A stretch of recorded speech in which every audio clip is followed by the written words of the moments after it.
Gubernur dan ratusan aparatur sipil negara di lingkungan pemerintah Provinsi Sumsel Sabtu pagi melaksanakan upacara detik-detik proklamasi kemerdekaan Republik Indonesia yang ke-74 tahun di halaman Gria Agung Palembang. Pada upacara ini Gubernur Sumsel Herman Deru bertindak sebagai inspektur upacara. Dalam sambutannya, ia meminta agar ASN dapat melanjutkan perjuangan pahlawan dengan melakukan tugas secara profesional demi pembangunan daerah. Dengan pembawa paskibraka, pembawa baki Ipo Trisya, pengibar bendera Tito Trinandi, dan pengatur tali Bima Fajar Prasetya.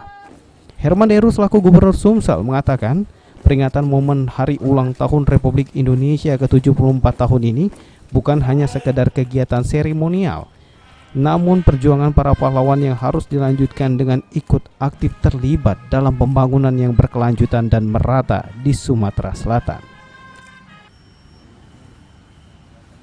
Gubernur, alhamdulillah baru perdana tapi terlalui dengan begitu perfect dari pasukannya, pengibar benderanya, peserta upacaranya, dan para pemimpin.